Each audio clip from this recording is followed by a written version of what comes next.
telling the story of Fresno State through a beer and through a brewery that's recognizable in the valley, you're able to offer the same experience. Like, everyone has different experiences attending Fresno State and whatever they're involved with. There's this beer that everyone can experience that beer the same and be proud of something that's more than just a beer. It's a symbol of pride, whether it's from the athletic side or the education side. People, when they see Fresno State and hopefully when they think of Tioga, they have pride for it, right? And there's something special with that.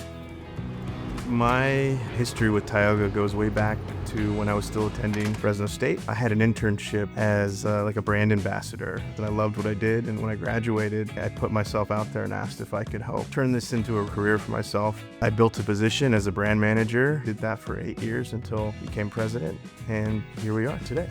Back in my internship days, I could only dream about having the brand that I was interning for circle back to the college that I was about to graduate from. So this project's been a 3-year project, but for me, it's been like a 16-year dream come true. We want the Red Wave beer to be a part of all things Fresno State and all experiences. The identity of the Red Wave is the fan base of Fresno State, not just Fresno State Athletics, but Fresno State as a whole.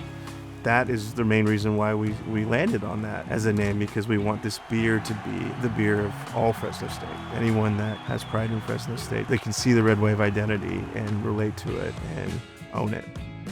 It took a handful of some of our Tioga employees that are also alumni creating the brand and the can design, some of my alumni that are on production to create the beer. My employees are not only proud that it's a beer we make, but that they are part of the alumni that it represents.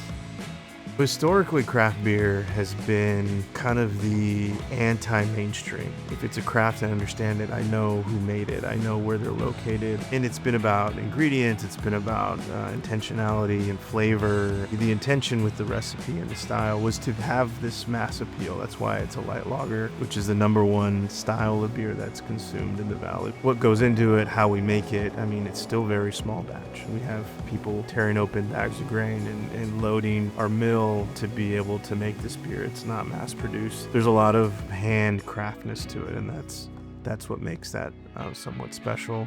Not everyone can say they can do something like this, and I think that's unique, and that definitely makes it so. I want to do everything we can, and I want our brewery to do everything we can to make it successful, to make sure not only we're not the only ones proud of it, that the people that relate to this identity and this project also are proud. And I really, really appreciate the experiences that I had in Fresno State, really, that have led me to where I am today, and I have everything to thank for my alma mater and my experiences there. I make sure people know that when they ask, where I graduated, how I got my start, how am I doing what I'm doing, and almost all of it's due to Fresno State.